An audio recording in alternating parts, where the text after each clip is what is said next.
No adventure in your driving? Try Corvair by Chevrolet at your Chevrolet dealers now.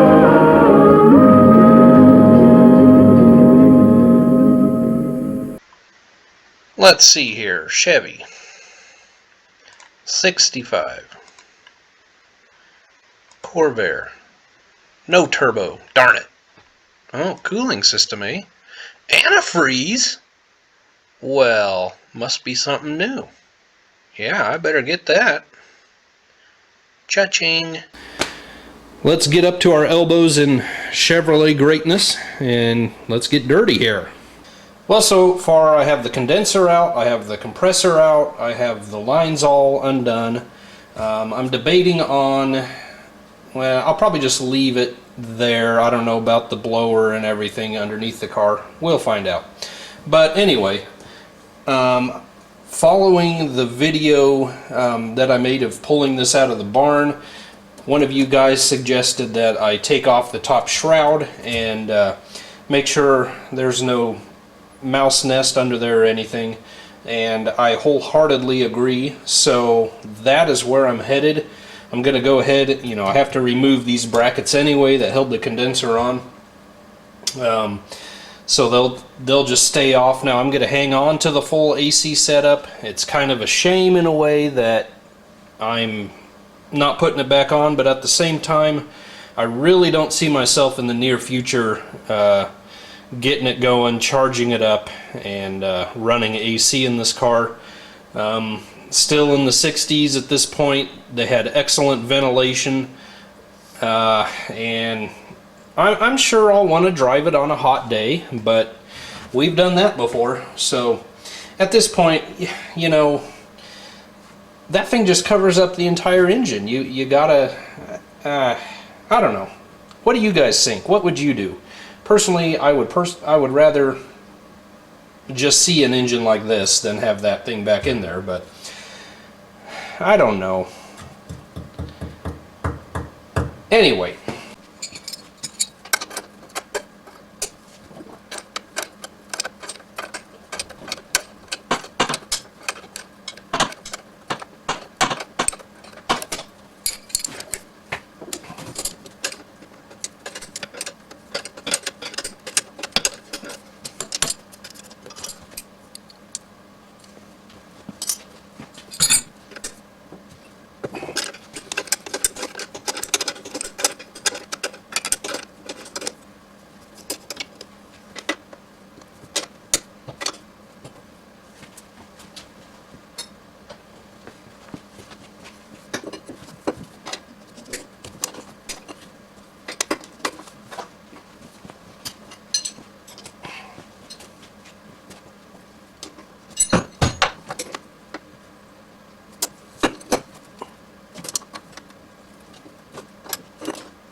There's a good reason some smart old feller came up with a flare nut wrench to get your lines off, and it's a shame more guys don't know about them. I had to use a vice grip to get the carburetor end off. It had obviously been used before, and it just wasn't having any of it. So I guess I'll stop by the parts store and tomorrow and make a new fuel line. So anyway, there's that. Well, so far I have my left-hand carburetor off and the little bracket that held the condenser off, and I've undone 3 screws here on the top of the air horn on the right side. That's the little throttle pivot. I unhooked, oh no, I didn't unhook the linkage. Let me unhook the linkage here.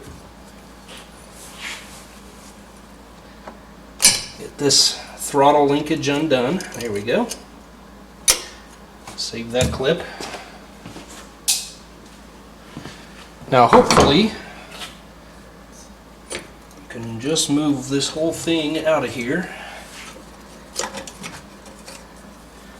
By the way, do not mistake me for a Corvair expert. There are guys, so many guys out there, much more knowledgeable about these things than I. So, okay, number one carburetor is out. Now I will dig deep to find the nut on this side. Nut way down there and a nut up here, and I actually been using this old 1/2-inch distributor wrench, and it may even be too crowded on this one to use it. Seems to me it works better than a crow's foot would even work. So yeah, that's gonna work. So I'm going to take this off the same way, and then this solenoid, and just kind of clean up the wiring from the AC that I don't need anymore, or for now. Get the carburetor off, get the compressor bracket off, and then I will come back to you and we'll catch up. Well, brackets are all gone. I loosened my idler here for my blower belt. That's off. Also took the compressor belt off, obviously. The bracket that was down here that came and was the adjustment for the compressor, took that all the way off. There's another bracket down here below the distributor. Probably not going to bother chasing after that. May just leave that. Wiring's all disconnected. Probably coil it up, tie it back here somewhere. So I'm going to go after the spark plug wires. I bought a new set. I'm going to go over and look at the condition of these. So I don't know if I'll replace them or not yet. They were probably brand new 20 some odd years ago, and when the car was parked.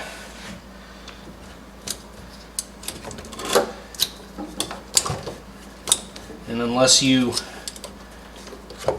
work on Corvairs or have owned one in the past, you know you've got your firing order stamped right here, and then each cylinder is numbered. So I took a paint marker and just marked number 1 on the cap, just so I don't even have to bother thinking about it. I just know where it is immediately. Now I really wonder what happened here. We have, looks like we took some flak damage. If something got caught in the blower, if it kicked a rock up, I don't know. That would seem impossible for something from the road to come up. Who knows? This thing throw a rod and it went completely through the whole shroud. That would have been magnificent.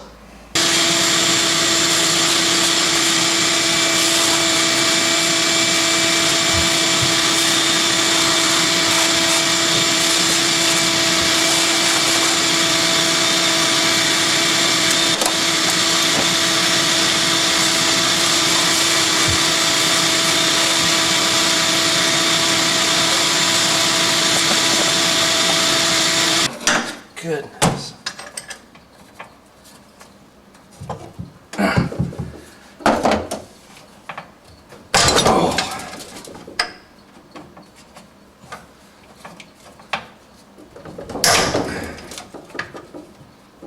Oh, some of you guys may be shaking your head and calling me a bonehead or something. I don't know, but I think I'm at the point where I can get it out.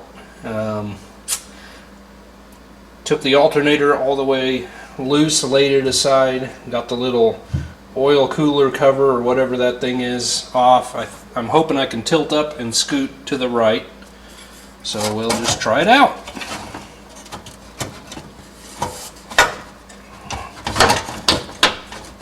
See if I can get it out from under this, the fuel line and the throttle rod are the problems. Yeah, I'm afraid I'm gonna have to take that line off.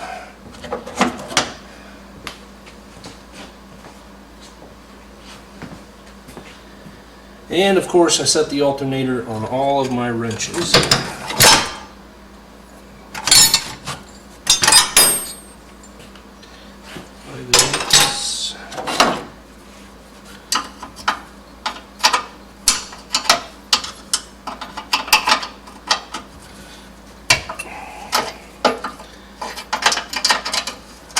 see we're already pulling mouse nest out from where it doesn't belong.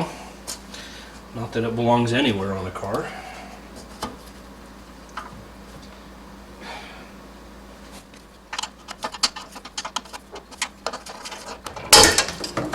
Alright. Try it again. Oh, now that thing's in the way. Oh, fine. Just fine. Wow, finger tight. Okay. Fuel connections finger tight. Great idea. Oh, yeah.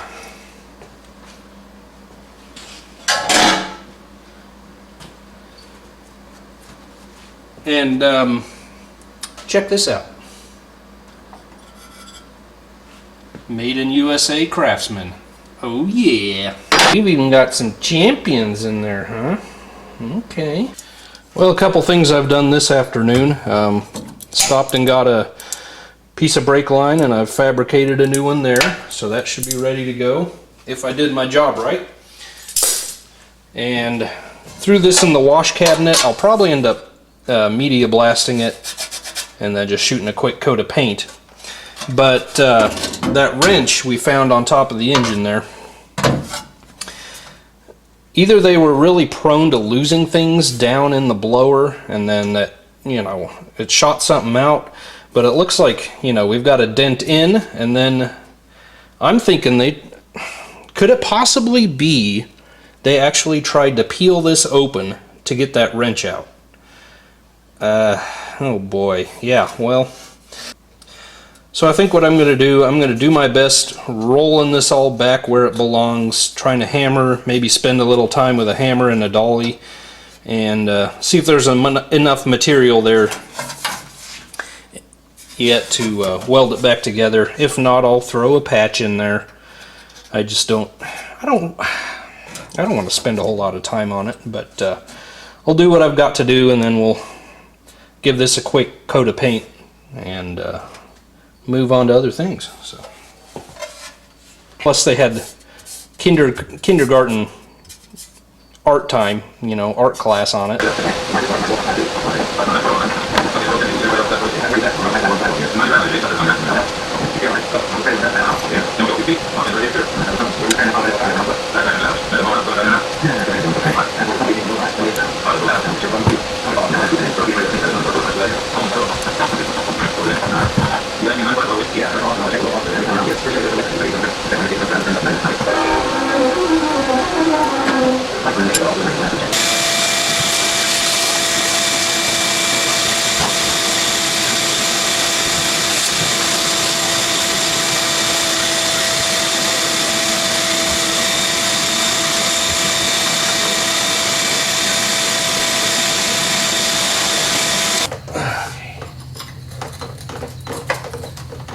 Pardon me, boy.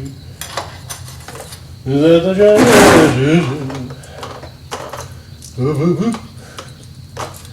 Hey there, roof. Okay.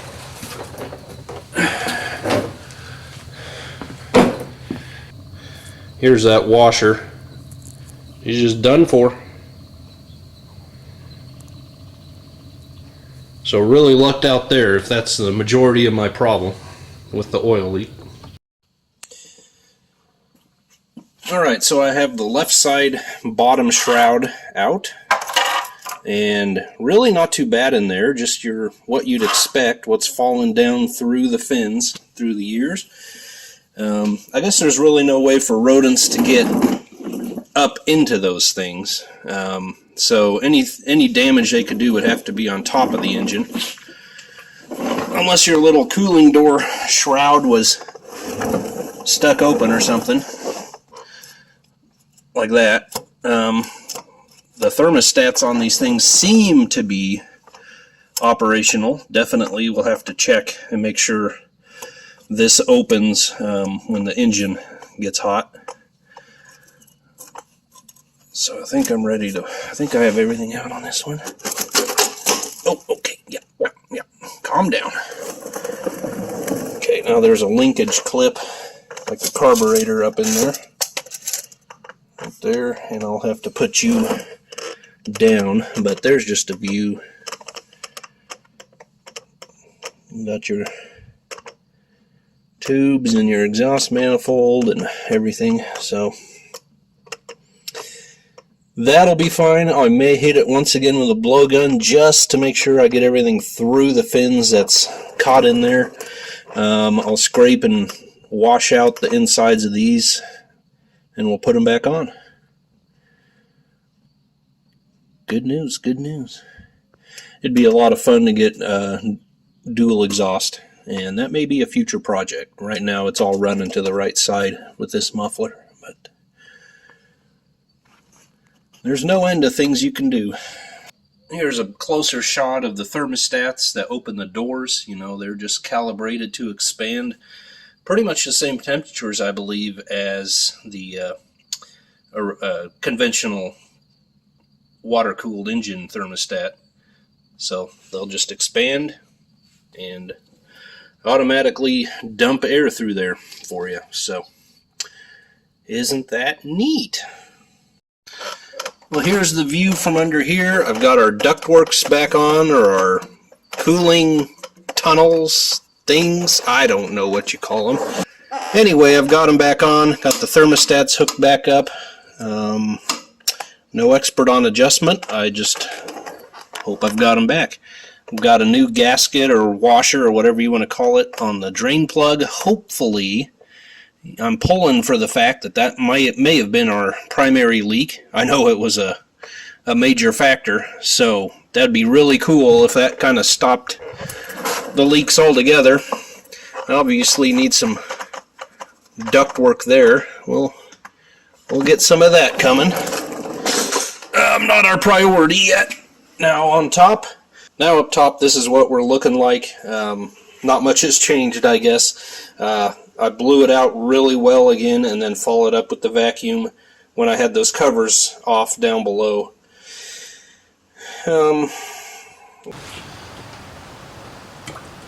I've just been through all the plugs. They were all incredibly consistent. Just black and oily. Due to the fact that we started this thing on 2-stroke oil, no doubt.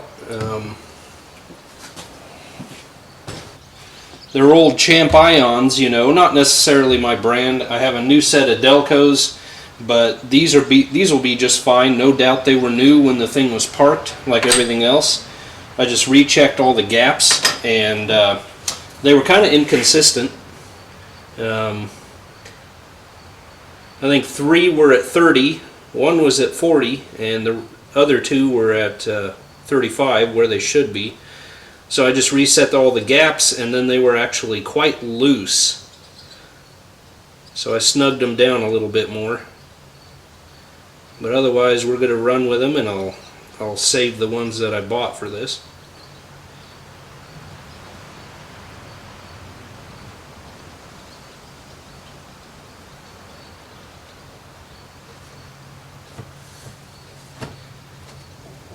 Now you saw I put Marvel Mystery in here. I just want to use that to scrub the inside of the engine.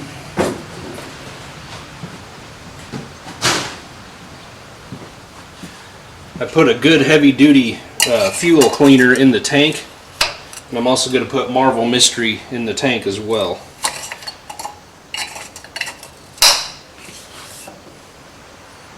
Now once again, someone resorted to a vice grip on this thing, so I'm going to have to look for another bolt. What else was it? You probably just watched it not too long ago. What was it that they used a vice grip on? I can't even remember. Close your eyes. I know I'm closing mine.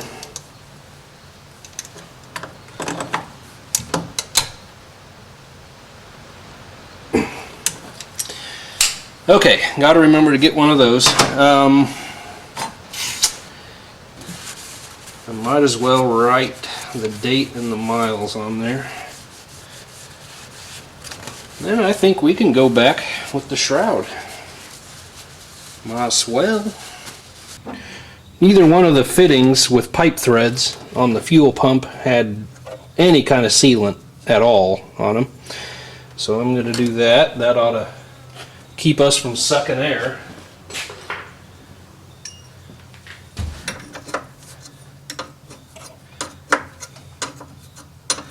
Now, I didn't grow up in a family that named cars, so I typically don't, but you know, for the fun of it.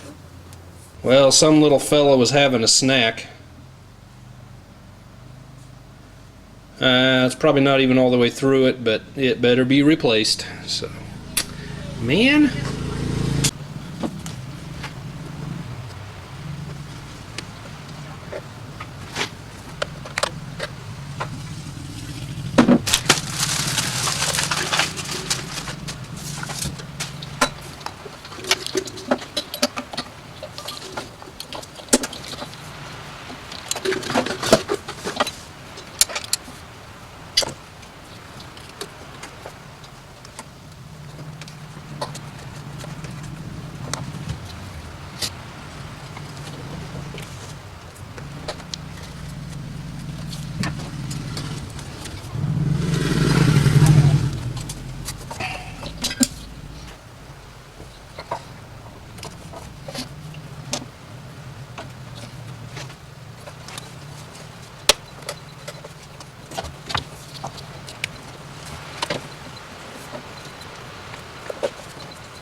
If I keep up this standard of work, we won't be able to call it Dirty Airy anymore. I will have to have started and stopped calling it that on the same day. I mean, I just simply hosed down these carburetors with brake clean, and they just look pretty good. I've taken the filter out, blew that out. I installed the line we made yesterday. That worked out really good. I'm just going to leave the little step-up solenoid for the AC attached. You know, might as well, it's not going to hurt anything. Now, the way I did this, hopefully this means that my carburetors are still somewhat in sync here. And no, I'm not talking about the band. That was funny. But we'll try to synchronize the carburetors anyway. Dirty Harry, and you gotta say it with a Cockney British accent. It's Dirty Airy. Oh, Mum, you want to go for a ride in Dirty Airy? Oh, I don't think so. You punk. Also, you Corvair guys out there that have been working on these, playing with these for 50, 60 years, this carburetor here, I do not have a second hole for my hold down clamp for the air cleaner housing. My knee-jerk reaction is that this would be from another application where this clamp wasn't used like this. If anyone out there knows for sure, let me know, because I'd kind of like to know what I got.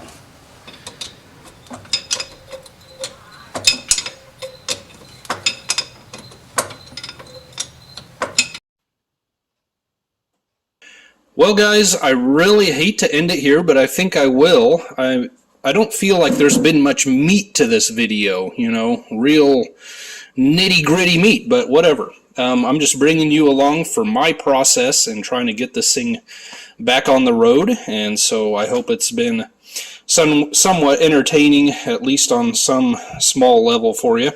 Have a lot more to do, but Labor Day weekend coming up. Actually, by the time you see this video, it will be Labor Day weekend. I don't think I'll have much of a chance to work on it that Saturday, but hopefully then Monday I can, which means I need to get parts. I threw the air cleaner assembly in the wash cabinet at work. It still looks terrible, obviously, but it's clean and it'll function just fine. So when we come back, we'll need to tune carburetors, make sure they're synced. What else? Timing. I'm still not happy with lifter noise. You may have noticed that in the first video. If some of you experts out there on these engines know tips and tricks or little idiosyncrasies that I need to do or look for on this car, and maybe it simply takes tearing the valve train down. I don't know, but like I said, I've got Marvel Mystery in there quite a bit actually. I've run it and I've let it sit for quite a few days. Fingers crossed, I'm hoping that will loosen stuff up, break stuff free. Now, I had no brakes. I just had parking brake when I unloaded it and drove it. So I popped all 4 drums off. When I got the right rear off, the lining came with it. There you can see it in the drum. So that means I need rear shoes at the least. Go up front here. You see we have a ready stock of old brake fluid in the luggage compartment here, and in the master we have sludge, and it is dry, of course. Now I'm really considering, I'm not sure yet, I could get a rebuild kit for that, just rebuild it, or, boy, I'm so terrible with a camera. Like I was saying, we could get a rebuild kit for that, rebuild it, or in a way I would really like to get a 67 master cylinder, throw that on there, because I believe everything is identical other than the fact you have a dual master. Then we could just run another brake line. You don't need anything else, no proportioning valve, nothing. You just go with it. Make it a little safer. I'm not sure yet. I might do that. I can get them for under 50 bucks. But we'll see. Now, front wheel cylinders. This one, it looks like the dust on the backing plate is darker. You can see a dark line. So I'm pretty sure this cylinder has been leaking in the past. Looks like it's coming from higher up than just what axle grease, would be from. So pretty sure I need to rebuild that wheel cylinder at least, which means I will rebuild all 4. So I need to get those parts. So the bottom of the fuel tank here to the tube going back to the engine, just had a short piece of hose. I really wanted a sight glass, a clear fuel filter in there so that I could monitor what's going through. Now I ran quite a bit of fuel through there into a drain pan, and it's yellow, but there seems to be no sediment, which is excellent. I'm going to run it for a little while like this, and then I may just snip this hose short and slip it back on after we run it for a while, just to make sure this tank is going to work for us. I don't really like hose hanging down like I've got it and stuff, but as long as the Duke boys don't give chase, we'll be okay. I'd like to put an inline metal bodied filter in somewhere, perhaps back in the engine compartment sometime, but each carb has the old sintered brass in it. But anyway, yeah. Other than that, just to continue cleaning out, tear out the back cardboard piece, all this stuff, keep getting all the nastiness out of it, take out the front seat. I ordered this from California Corvairs. I really like Clark's also, but the thing I do really like about California Corvairs is you get on their website and they've got pictures of all kinds of used parts listed right online there. So I bought this front grill bar, which I was missing, and I really needed it. because my hood was wired shut. And I've got all the latch assembly parts were in here. So I needed this and a lock cylinder. Now I was obstinate. This cost me $60. California Corvairs also had a 65 1-year only lock cylinder for $60 as well. You get online, you type in 65 Corvair, all kinds of options for a, well, D1425B lock cylinder come up for $10. It's like, I know I can modify that thing and make it work. Well, I'm not so sure. But thing is, you only have so much space or so much diameter you can fit down in this recessed hole, and this stainless bezel is just fractionally larger. Not sure if I can modify it or not. We'll find out. If I'm out $10, I'm out $10. But that would be nice if I could get that done. I'll bring you along with that. So front grill bar, tail light, we're just going to continue having fun on this thing and hopefully very soon get it back running. And if you can see, oh.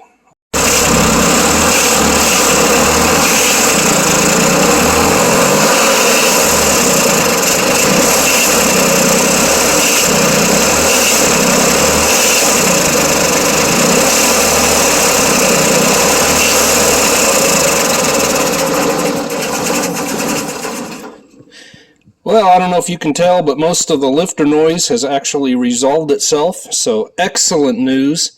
Just got to keep running these things that, you know, they just drain out.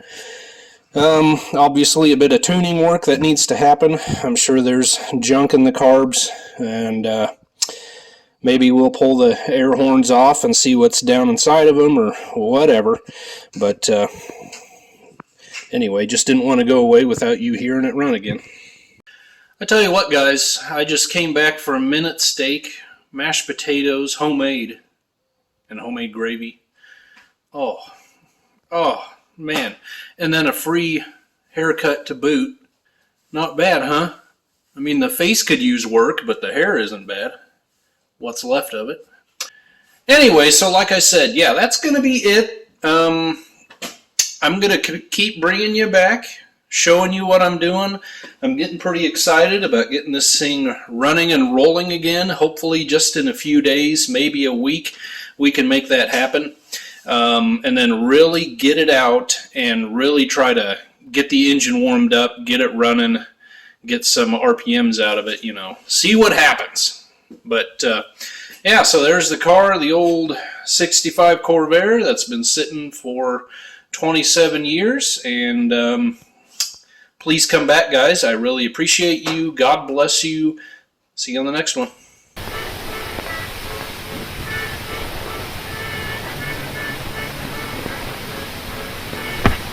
Hey, what's that? I don't know. Get a load of this. Wow, what a sweetheart.